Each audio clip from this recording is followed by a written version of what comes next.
happy Saturday. Oh, I have a confession, I was nearly late today. I legged it to Aldi this morning to get some more sultanas because we've been eating them in our breakfast, and I've literally only just made it back in time. So lovely Jim has helped me by cleaning up the kitchen so that I'm ready to bake. And I've literally just thrown all my ingredients out ready. So the picture of my ingredients from earlier was from Jim.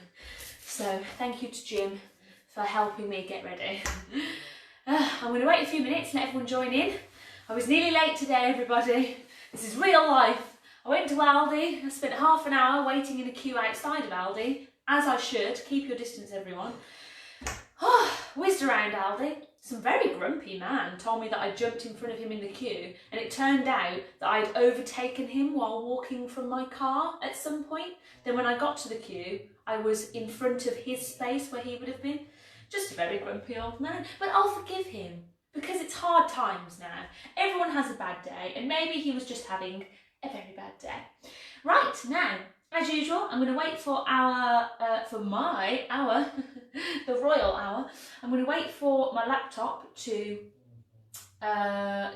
catch up with the real world and start showing my video so that I can pop it on my screen and see all of your comments coming up. Always takes a little bit of time, as it probably will for all of you guys to jump on board and start watching.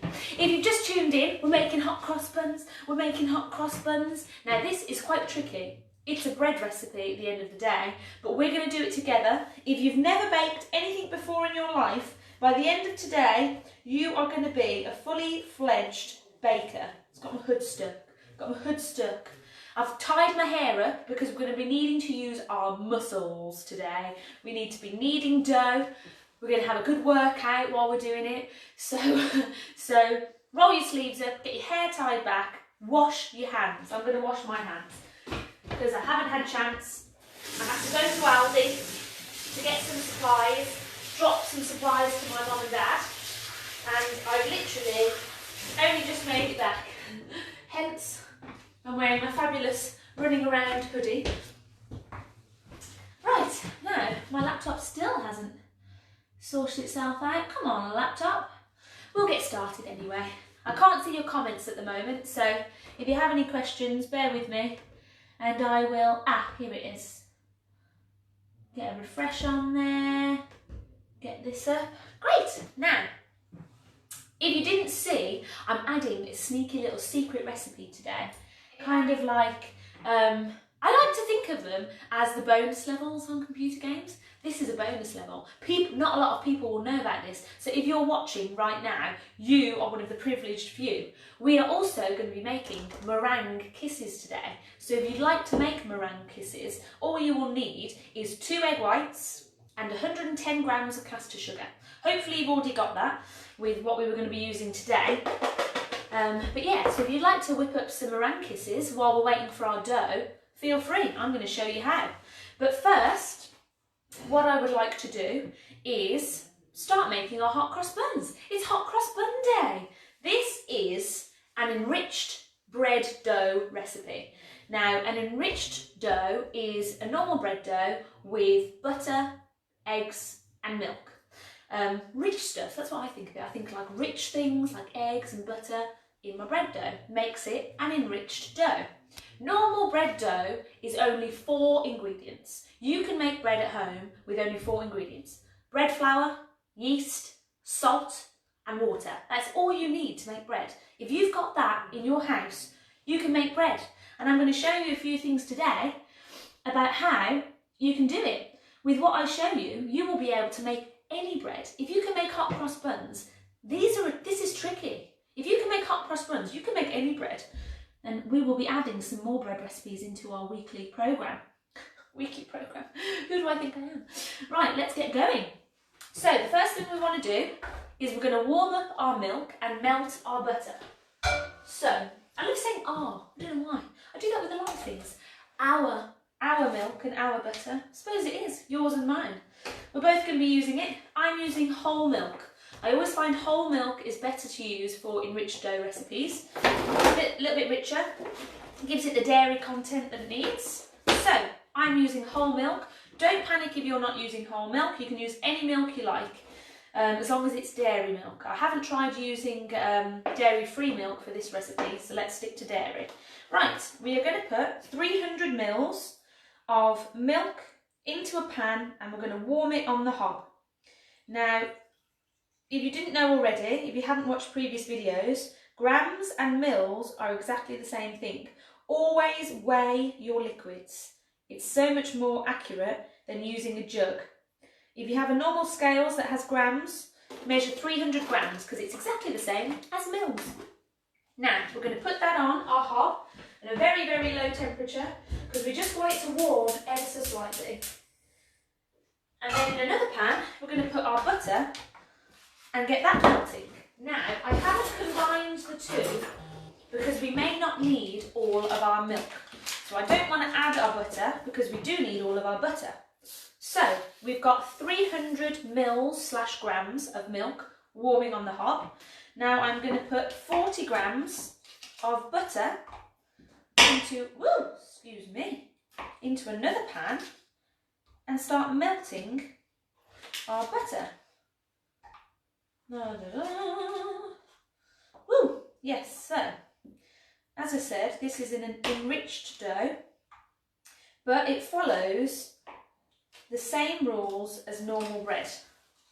You need to prove it, which is your first resting period before we shape our dough. So we're going to be kneading our dough, then we're going to leave it to rest for an hour, then we're going to come back and shape it, leave it to rest for another hour, then we can bake it.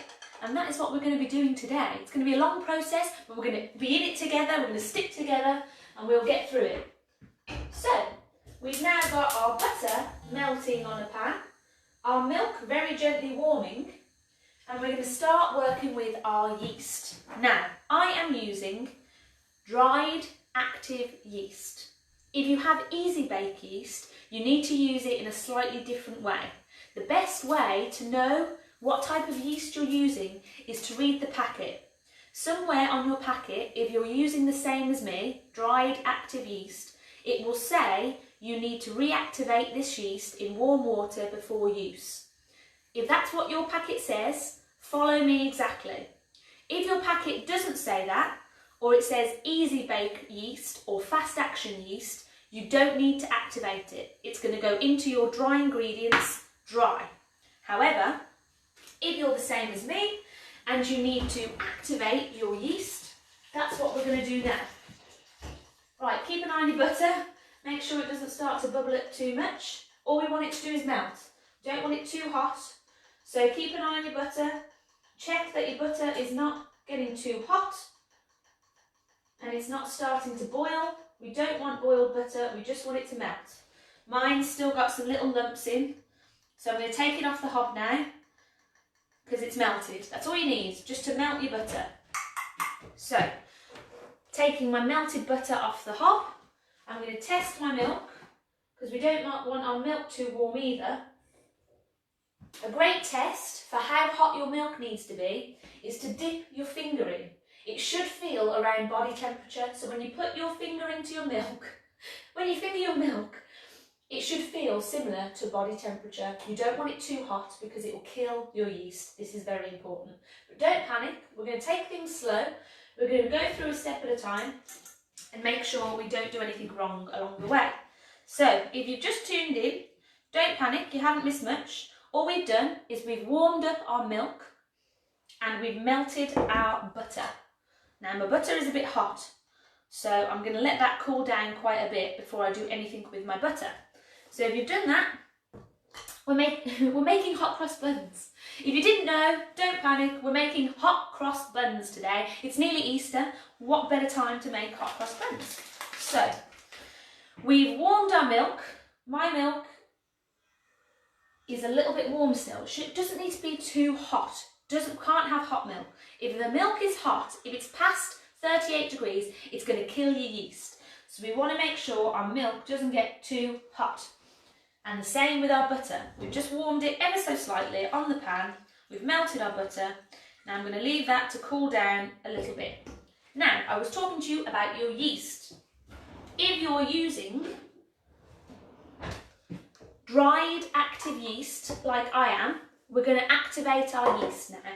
If you're using fast action yeast or easy bake yeast, you can miss this step. You don't need to do this.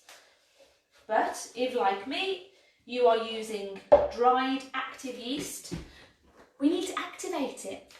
It's quite a big tub, so if you're using this, I've been keeping mine in the fridge. As soon as it's open, pop it in the fridge and it lasts a really long time. So what we're going to do is we're going to use a little bit of our milk. Pour a teeny tiny bit of your milk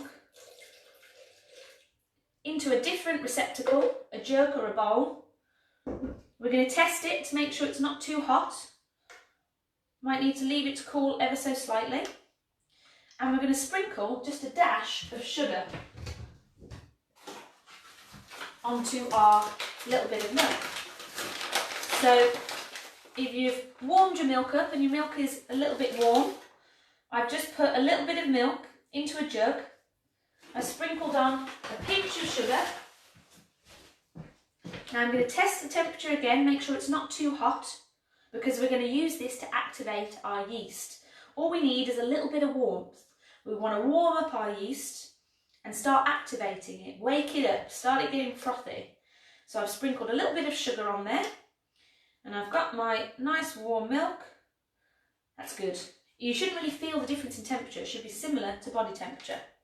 Now I'm going to measure 8 grams of dried active yeast into here. Once again, if you're using easy bake or fast action yeast, you can miss this step. You don't need to do this. This is only if you're using dried active yeast. Now I'm measuring 8 grams on top of my warm milk and my little bit of sugar. 8 grams in there. Then we're going to give it a little bit of a mixer. It's a little fork. Give it a bit of a stir around. Make sure it's all frothed up in that milk. And we're going to leave that to one side for about 5 to 10 minutes to wake up. Right, that is our yeast activating. Leave that to one side. Now we can start measuring out our dry ingredients. So, how's everyone getting on? Everyone doing all right? Double check that I'm getting all of my comments in there okay. In fact, what we will do first, while we're just waiting, hot cross buns, is we're going to chop up our sultanas and our candied peel so that they're all ready. Chopping board. Now, if you're using sultanas, you don't need to chop up your sultanas, but unless you'd like to, if you'd like smaller pieces of sultanas, with our candied peel, we do need to chop it up a little bit smaller. If you've used your own candied peel, if you're that fancy, then make sure it's chopped up nice and small. I bought this from Morrison's. I actually saw it on a shelf a couple of weeks ago. Then when I saw it in Mary Berry's hot cross bun recipe, I thought, I know where I can get that. So I'm measuring out my candied peel. Ooh, I need 50 grams of candied peel. And I'm going to chop it up a little bit smaller. It's already quite small, but we want these chunks to be really, really, really small, because they can be a little bit bitter. 50 grams of candied peel. You can miss this out as well if you want. If you couldn't find candied peel, or you don't feel like using it, then you can miss this out. The sultanas you can't miss out because they are an essential part of a hot cross bun. Never had a hot cross bun without sultanas. It'd be terrible. You can put lots of other different dried fruit into your hot cross buns as well. You can put in apricots, you can put in cherries, anything you like really. It's a good receptacle for dried fruit. Now as you're chopping this peel, you'll start to smell that wonderful citrusy, fruity smell that is iconic in hot cross buns. Did you know that they're called hot cross buns because of the spice? Nothing to do with the temperature of them when you take them out of the oven. Otherwise anything you bake would be called hot brownies or hot flapjacks, but because of the spice in them. So here I am chopping away at my candied peel, making sure it's really quite finely chopped. Now I'm going to pop that, very carefully clean my knife, and I'm going to pop that back into a little bowl and put it to one side so it's ready for us. And I'm also going to measure out my sultanas into a bowl too. So I've got them ready because they will need to go in to our dough as we're kneading it. Want to make sure we've got all of our ingredients prepared. Best thing that you can do if you are new to baking is be prepared, like a Girl Scout. If you're prepared and you've got all of your ingredients measured out, you can't go far wrong. So we're going to add 200 grams of sultanas to a little bowl. It's a good amount, isn't it? 200 grams, yes. Love a lot of sultanas. Again, if you're using any other dried fruit, measure out your dried fruit. You can use anything you like. Cherries, apricots, lots of lovely dried fruit. You can even put some nuts in if you really want to. Right, now, the other reason why I've done that is to make sure that my butter is cooling down nicely. We don't want it too hot. It's going to disrupt our bread. Now, bread is tricky. There are lots of steps at which it can go wrong. And that is why I'm going to take you through each step nice and slow. We'll stick together and see how we're getting on. Yes, you can use mixed ground spice. Your recipe list says ginger, cinnamon and nutmeg, but if you have mixed spice, you can use mixed spice. If you're not using candied peel, yeah, you can put in some more sultanas. It's not necessary, but it's good to have more sultanas. Always put in more if you like to. These recipes I have taken from different sites. I've taken them from the BBC, some of them are Mary Berry's. This is a Mary Berry recipe, and all I've done is tried them over the years and just tweaked them ever so slightly. This I made for the first time on Wednesday, so it's a new recipe to me as well. That's why I thought we'd just go through it slowly, see how we're getting on with it as we go. And I've just tweaked it to my kind of taste, but with any recipe, kind of do what you want with it. Add a bit more dried fruit, add a bit more spice if you really like a nice strong spice flavour. So play around with it. I will allow you to. Right, now we've got our warm milk, we've got our melted butter, and all of our dried fruit and candied peel is chopped up and ready to go. Now we are going to measure out our flour. If you have activated your yeast should be starting to froth up a bit now. Mine is kind of starting to raise up to the surface. Oh, actually, it's not frothing very well. Now, this is a stage that we don't want to get wrong, so I might do mine again. My yeast doesn't look like it's activating. If your yeast is activating, it should be starting to bubble at the surface of your milk. If it's not doing that, mine's not. Mine's actually sank to the bottom. So I'm going to do this again because it's a pretty integral part of your bread. If your yeast is not right, your bread will not work. So what I'm going to do is a little bit, these things happen though. Sometimes things go wrong. We've got to roll with the punches. We're going to keep going. I'm going to measure out how much milk I used. About 70 grams. So I know that I need to replace 70 grams of milk, and I'm going to reactivate my yeast. Don't worry. If your yeast is fine, it's starting to bubble up, you can miss this, but keep an eye on your yeast. It should start to kind of bubble, it should start to froth on the surface. That is the perfect yeast. Mine, it's not being so happy today. My yeast doesn't like me, so I'm going to measure out 70 grams of milk, because that's what was in there. I'm going to warm it quickly in the microwave. This should not have happened, people. This is like a bump in the road, but bump in the roads happen in life. We're living in a bump in the road right now, so we're just going to roll with it. I'm re-warming up a bit of milk, making sure it's not too hot. You just want it lukewarm. Perfect. I'm going to add my little pinch of sugar again. I'm just redoing, for anybody watching, just redoing the previous step of activating my yeast, because my yeast wasn't very happy. So I'm just reactivating my yeast. If you're using dry active, fast action yeast or easy bake yeast, you don't need to do this. It's only for me because my yeast was not activating. So putting back in my yeast into my warm milk and sugar. I'm going to try that again. See how that goes second time round. Naughty yeast. Right, but in the meantime, we're going to crack on as I'm going. I I know, my yeast is not activating. It's a problem. I've been to the doctor about it several times. It doesn't really seem to care. Right, now then, we've got our bowl. We're going to measure our dry ingredients. So, in here, we are putting 500 grams of bread flour. Stronger the better. Mine is extra strong bread flour.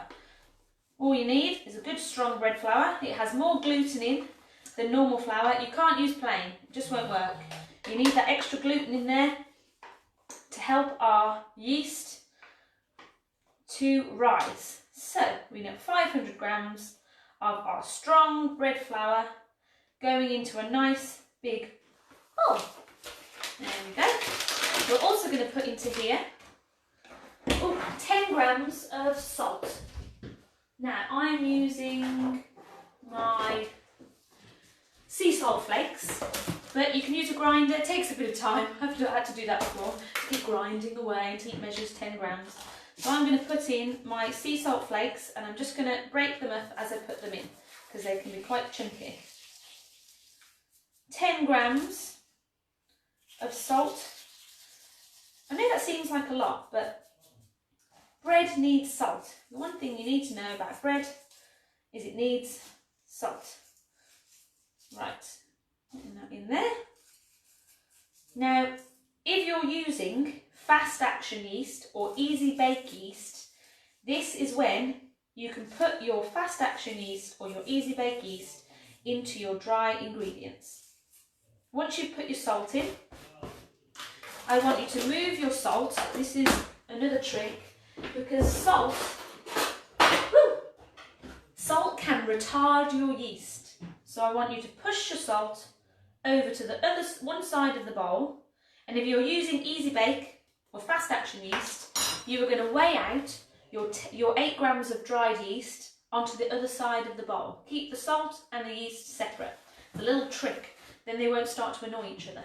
They're not good friends, salt and yeast. They don't like each other, but they take quite a while to get into an argument. So we don't have to worry about them too much, as long as they're on separate sides of the bowl.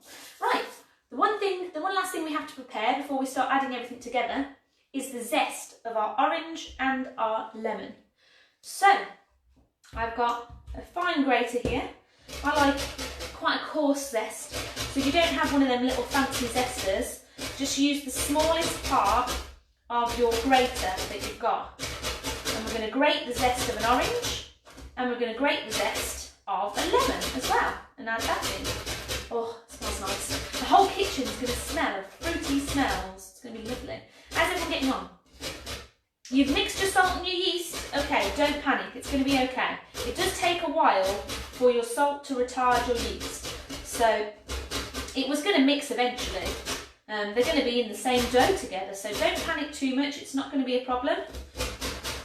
Leave it as is and get your zest grated. If it's already grated and you're a step ahead of me, then don't panic. Just hold fire and we will catch up to you. Right, I've grated my orange zest, I'm grating my lemon zest.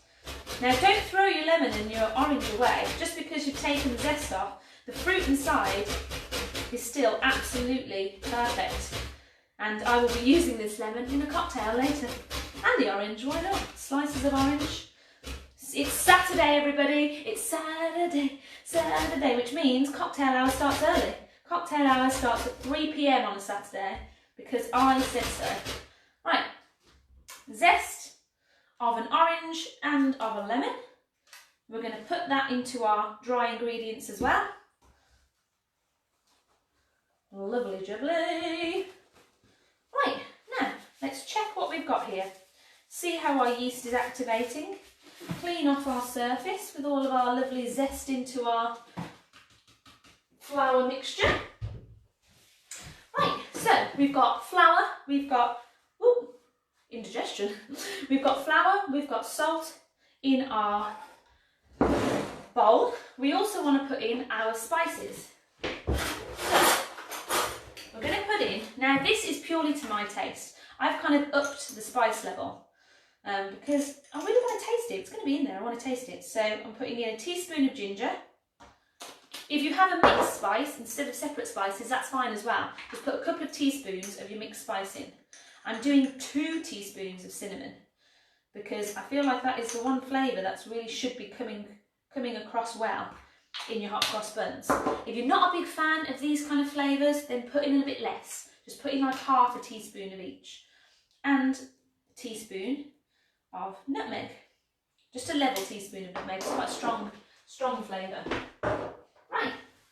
Now, we're going to give this a mix. So we've got our zest, we've got our salt, and if you're using easy bake yeast, you've got your yeast in there as well. For those that are like me and have dry active yeast, we're going to check on our yeast now, make sure it's behaving, and it's frothing up like it should be. Oh yes, much better. My yeast is behaving now. It's frothed up to the surface and it's looking good. Give it a mix. Make sure it's dissolving into your butter. And we're going to make a well in our flour and start adding our wet ingredients. Now, we're going to put in our yeast first, followed by our butter. It shouldn't be too hot. Then we're going to pop in our egg. And we're going to put the rest of our milk in last. So, if you've not activated your yeast, then what you'll be putting in here is a little bit of your milk, your melted butter, and then your egg. So we're going in with a bit of our milk and our yeast, our melted butter going in there as well, and our egg. Crack your egg in there too. Lovely jubbly. Now, use our little fork, give that egg a bit of a scramble, and we're going to start bringing this dough together. Now you can use your hands, you can use a scraper, you can use a spatula, whatever you like, but just start bringing those liquid ingredients all together in your flour. Now, this is going to end up being a very sticky dough once we've added all of our milk.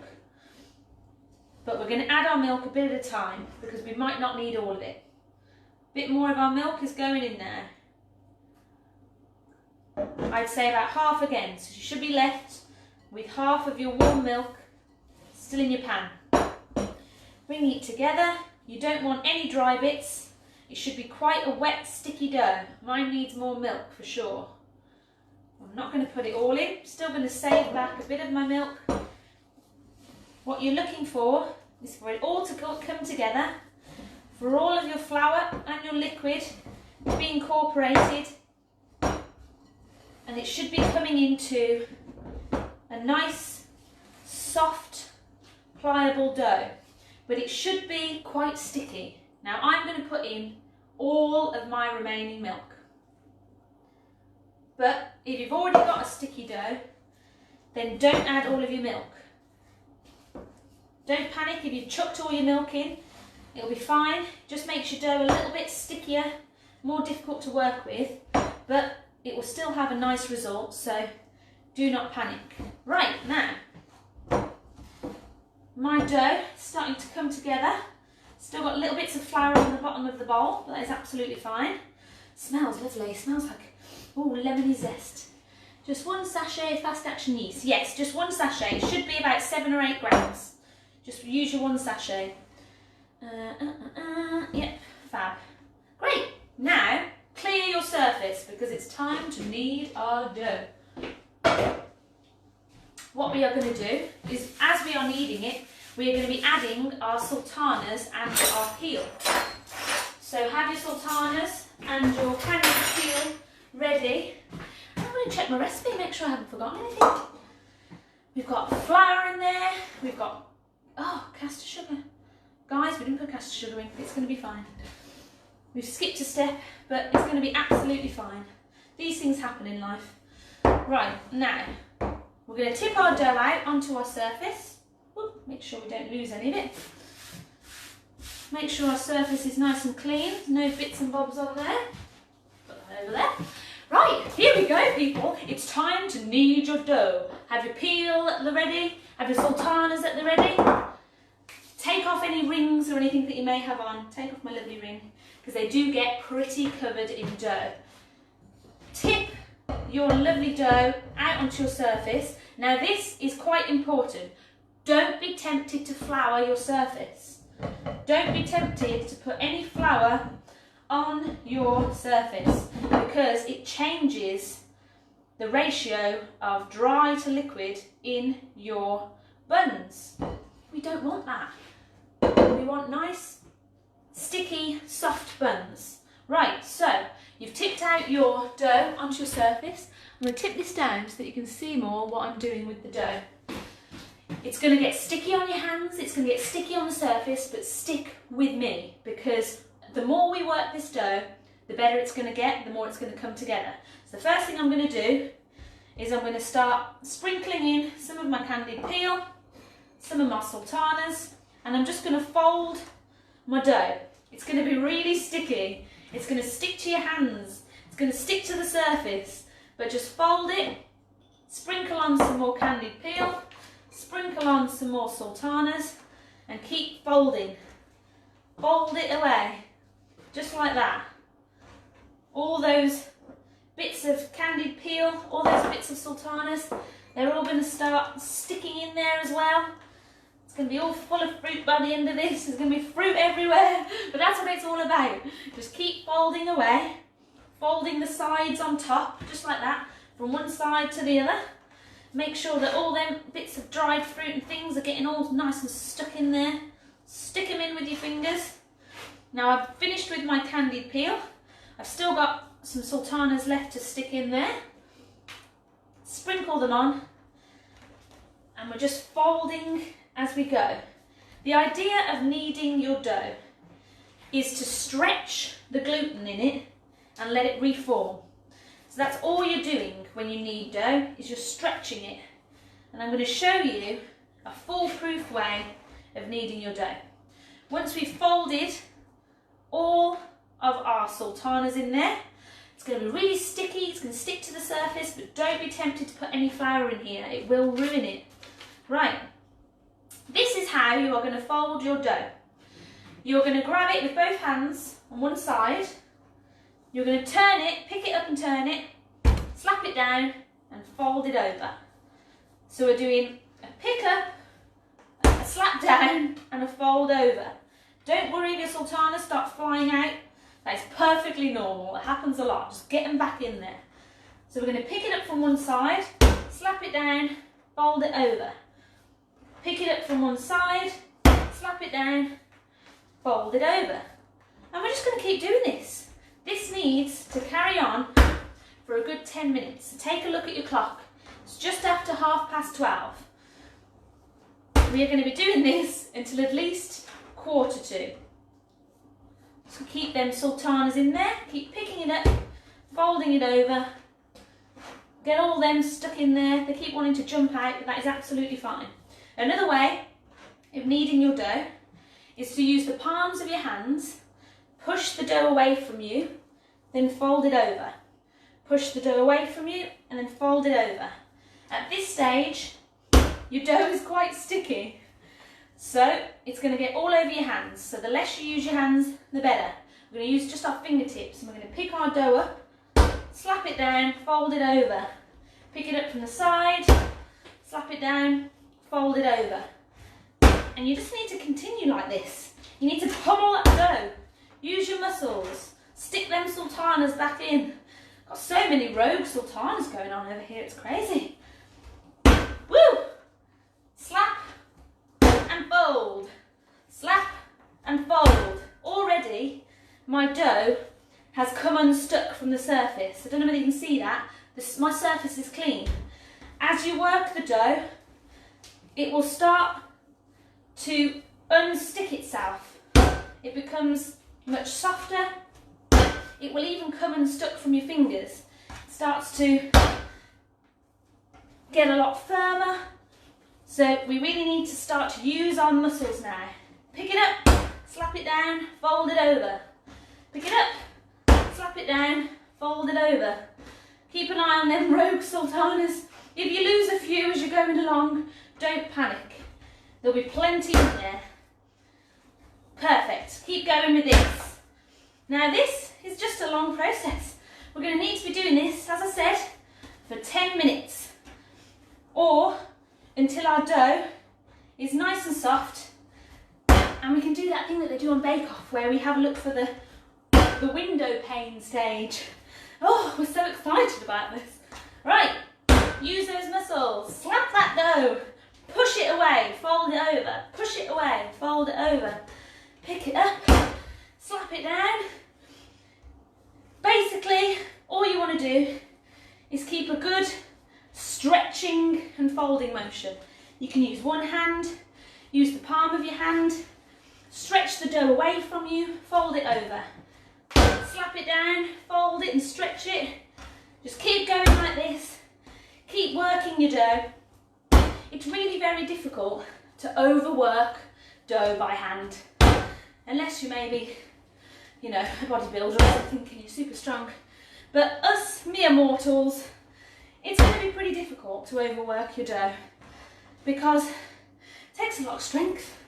As you can see, I'm just grabbing my sultanas as I go. Oh my God, there's sultanas everywhere. They're all over the floor. I'm grabbing them and I'm sticking them back in. Stick a few more in. And folding over my dough, making sure they're keeping hold of those sultanas as we go. Woo! Slap it down. Push it away from you, fold it over. Pick it up, slap it down, fold it over.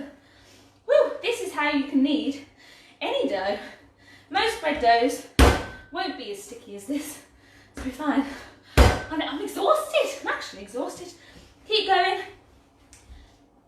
Pushing your dough away from you, folding it back over, picking it up from the side, slap it down, fold it over, pick it up from the side, slap it down, fold it over. I don't know whether you can tell as well, but the sultanas are starting to behave and stay within the dough a bit better.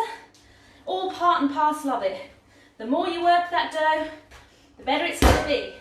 So keep going. We need to stretch all that gluten, get it lovely and soft. The more you work it, the better it's going to be. So just keep going with it. Now I'm pushing it away, push it away with my palms, fold it over. Push it away with my palms, fold it over. Really get in there. Really get in there. Woo! We do not need a workout today. There's no Joe Wicks, but there's making hot cross buns with me. It's all you need. Push them sultanas back in. How are we doing? Woo! I'm exhausted. Keep going, everybody. Your dough, you should be starting to see it change now. You should be starting to get a bit softer on the surface. Obviously it's full of sultanas and lovely candied peel, but oh, you should be starting to see it come together. My hands are even clean, look.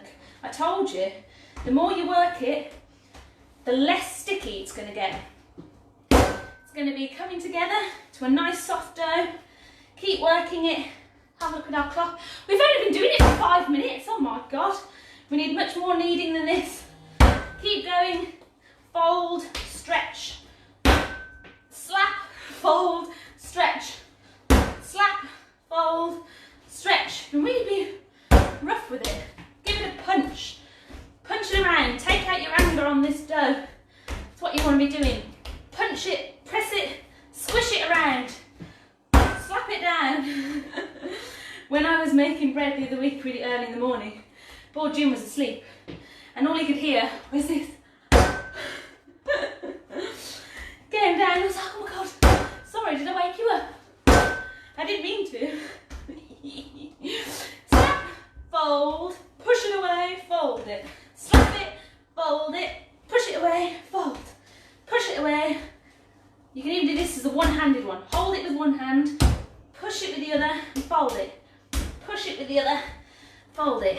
Be ambidextrous. We want to work both muscles. Hold it, push it away, fold it. Hold it, push it away, fold it. Grab that dough. Don't be afraid to manhandle your dough. Oh, it's really starting to smell like hot cross bun. I can smell the spices. I can smell that candied peel and those sultanas really getting nice and mixed in there. Woo! Tired. Doing good. Keep going. My dough is holding together nicely, and I'm going to show you the window pane test so that you can do this as you're going along. Excuse me. Right, what we're going to do to test our dough, see if it's done yet, is we're going to pinch a bit of the side and we're going to let it dangle. Now what you're looking for is for your dough to hold together enough that it will stretch so you can see through it. Whoop! Now mine's not ready because it just tore. If your dough tears, then you haven't worked it enough. I'm treading in sultanas. The sultanas all over the floor. Get back in there, sultanas. What are you doing on the floor? Right, I didn't pick any up off the floor. They're still down there. These are new ones. Keep working your dough. Your dough is not ready. You haven't worked it enough. Keep going, picking it up, slapping it down, folding it over. Pick up the pace. This is a good workout. Focus, focus. Fold that dough, knead that dough. Woo! I'm really getting warm. How are we doing, everyone? I can see my hair bubble just flipping around on top of my head. Woo! Maybe I should have done a bun. Oh my gosh, I look like a crazy person. This is not a good thing. Keep going, we're doing good. Keep kneading that dough, pushing it away, folding it over. Pushing it away, folding it over. Really needs a good bit of elbow grease on there. Keep going with it.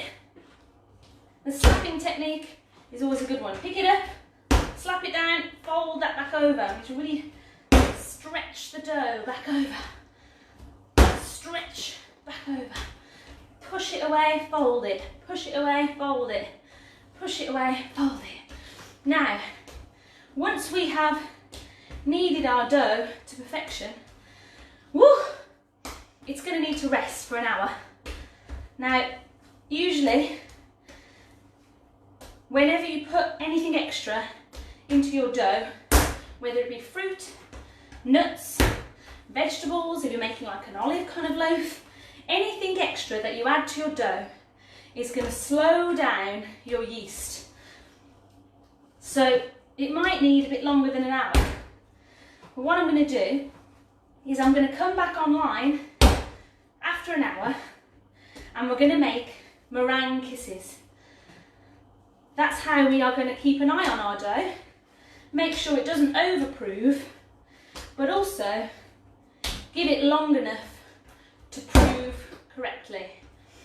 A great way, if you can, is to put your dough into a glass bowl and mark on the side of your glass bowl what level it was at. Then when you come back to it, you can see it rising up the side of the glass bowl. I don't have a glass bowl, so I can't do that. But if you do, use your glass bowl. You are also going to need some cling film to cover your bowl with while your dough proves. Make sure it doesn't have any air getting in there. Keep it nice and warm and moist. So get your cling film ready too. Woo, God. I'll get someone else to help you get your cling film. I'm going to need a rest after this. This is why I think you have this proving stage. Nothing to do with preparing the dough at all. It's because once you've kneaded your dough, you actually need a full-on lie down. I've just flung more sultanas across the room. That is absolutely fine. My dough is soft. It is elasticy. It's coming together nicely. Picking it up, slapping it down, folding it over. Ooh, it's doing good. It's doing good, everyone. Keep kneading. We've been kneading for just over 10 minutes now. And we're going to check our dough again. But if you've not been giving it enough welly, you may need to knead it. Knead it for longer. So we're going to check it. We're going to see how it's getting on with our window pane test. It's hard to tell just by looking at it because all that dried fruit in there gives it a different texture on the surface. Boom. But the window pane test never fails. Oh my God, I'm exhausted. Keep going. Right, now, our dough's looking nice. We're going to test it again. Give your arms a break. Oh, we're going to pinch our dough, a good chunk. We're going to pick it up and let it dangle. Use the weight of the dough itself to pull together until you can see through the dough. Can you see now? It's not breaking apart. I can hold on to it and it's stretching, but it's not breaking. And I can see through. Thank the heavens. If you can do that, if you can pick up a section of your dough and it doesn't fall apart, it stretches but doesn't tear, that means your dough is ready. If it's still tearing apart, I'm so sorry, you're going to need to keep kneading it until you are at that stage where it's stretching down, you can see the light coming through the dough and it's not tearing apart. Mine is now at that stage. I can shake it, the sultanas make it rip a little bit, but I can literally hold on to this and watch it stretch and it's not tearing. I can see the light through. Oh, I can see the light. Right, my dough is ready. But please be honest with yourselves. If your dough is still tearing, keep working it, because if it's not worked enough, it's not going to do what you want it to do later on. So do not shirk at this stage. Just spattering the sultanas all over my floor. Keep working that dough. If it's tearing, then I am going to prepare my bowl. Now, as you can see, I haven't used a new bowl. It's the same bowl that I put my mixture in. It's got a little bit of dough around there, but that's not going to matter. I'm putting a little bit of any sort of oil in there, and I'm going to oil the bowl. I'm not going to put any flour in it to stop it from sticking, because like I said before, the flour's going to change the mixture. I'm just going to oil all the way around, all at the edges of my bowl. Don't worry, there's a bit of oil on your hands. Give it a little extra knead for good measure. My dough is lovely and soft and springy. I'm going to twist it like this into a nice ball and put it into my bowl to prove. Now, I do have another little trick for you. Keep kneading if your dough's not ready. I can see you stopping. Keep kneading. If your dough's not ready yet, you need to keep kneading. Use those muscles. This is a little trick for you, if you've got one. The best thing to use to cover your bowl with is actually a shower cap. Now, I remember I had this shower cap. It's a unicorn. So I'm going to use this to cover my bowl with. This gives it a bit of extra space to rise. See that? But just use cling film if you don't have a fancy shower hat. If you do have a fancy shower hat, use it. It's much better. Right, now, I'm leaving this in a warm place. I'm going to put it in my cupboard under the stairs because it's nice and warm in there, and it's where the boiler is. So I'm leaving it in the cupboard under the stairs, and it's going to be in there for a good hour. Oh, if you're still kneading your dough, keep going. That's going to be in there for an hour. So I'm not going to be back with you until 1:45. So keep kneading, then put your dough in an oiled bowl, covered in cling film or a shower hat if you have one. I'm going to go and have a nap. And I will see you in 1 hour. We're also going to be making meringue kisses in an hour. So if you fancy making meringue kisses, all you need is 2 egg whites at room temperature. I've got mine out already. 2 egg whites at room temperature and 110 grams of caster sugar. Let's pray for our dough, everyone. It's going to grow. Grow, dough, grow. See you in an hour.